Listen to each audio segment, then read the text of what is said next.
Olá, sejam bem-vindos à aula de filosofia. Estamos aqui hoje para fazer um resumo do que vimos aí nas últimas semanas. Bem, vejam, Platão, Aristóteles, as questões que envolvem o silogismo e as falácias, Karl Marx, são os conteúdos aí a serem resumidos na nossa aula de hoje. Bem, Platão tem aí uma importância para o gestor, para o educador, no sentido que ele vai nos dar a dimensão da teoria da ideia, né? Então, o ser humano ele tem a parte sensível, tem a parte inteligível, né? E isso ficou muito bem ilustrado no mito da caverna. Nós temos aí 2 vídeos que ilustram o mito da caverna dentro dos conteúdos, né, das nossas aulas de filosofia. É importante sempre estar assistindo os vídeos. A dimensão que Platão nos mostra é justamente um ser humano que precisa se libertar. Muitas vezes essa libertação está dentro de nós, né? Por meio do inteligível que nós vamos perceber novas sensibilidades, né? Se você tem uma sensibilidade, né, você pode utilizar a parte inteligível para justamente descobrir novas sensibilidades e não se acomodar, né? Então, é isso que nós tivemos lá no vídeo, o mito da caverna, né?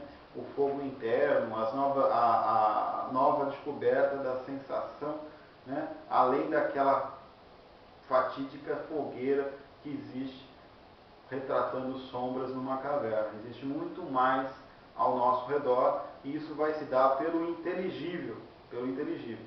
Bem, essa alegoria, essa metáfora, né, da teoria da caverna, né, do mito da caverna, né, ela é muito útil para o gestor, para o educador, porque muitas vezes nós não conseguimos enxergar um novo meio para a nossa profissão, um novo meio para a empresa. Então é muito importante, de além de ter a sensibilidade, né, para determinado fato, também poder usar o inteligível, né, para ter uma descoberta e se libertar das ideias que já existem, né?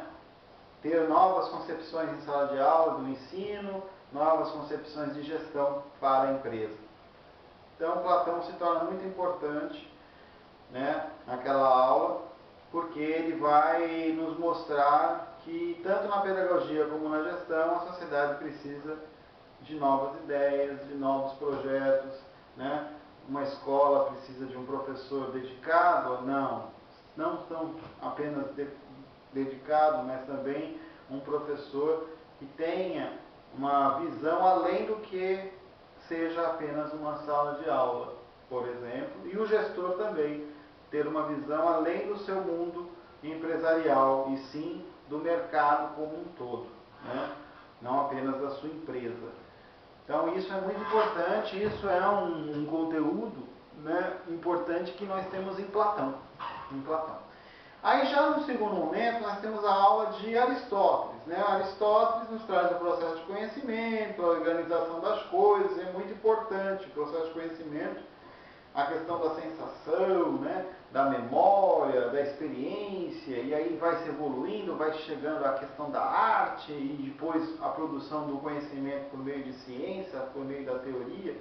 E isso é muito importante, justamente porque tudo é lógico para Aristóteles, tudo é organizado e lógico para Aristóteles. Então, isso vai fazer com que o estudo chegue ao silogismo, né, que é a questão da lógica do conceito, a lógica conceitual de uma construção verbalizada, né, da colocação correta do pensamento por meio da expressão verbal das frases, né, que as pessoas querem produzir. O silogismo ele vai dar uma dimensão de lógica no trato empresarial e no trato com os alunos em sala de aula. E nós temos as falácias, que são os defeitos, os erros do raciocínio, né, que muitas vezes são feitas sabendo que são erradas, justamente para iludir quem está nos ouvindo.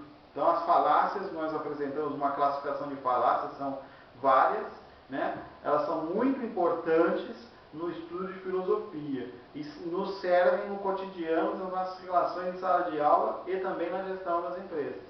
Então prestem muita atenção às falácias, que são aí verdadeiros erros, né? Verdadeiros erros de raciocínio. E aí chegamos à filosofia de Karl Marx, né? Karl Marx, que nós ilustramos, né, bastante a sua dialética, que ele tenta nos retratar o trabalho, né? A questão socialista, né? Que o trabalho é uma moeda de troca, mas ele muitas vezes nos traz, né, muitas questões de injustiças sociais. Então ele nos mostra que o capitalismo ele tem uma dimensão que vai dar mais-valia para o processo capitalista, mais-valia, então tudo vai ser aumentado para o trabalhador, aumento do trabalho, aumento da intensidade desse trabalho, e isso vai prejudicar o ser humano, o trabalhador. Então, é dentro dessa dialética que nós temos também a importante contribuição de Karl Marx para as nossas aulas de filosofia. Bem, estou à disposição para outras eventuais dúvidas, junto com vocês. Professor Gustavo Abraão, até a próxima. Bons estudos!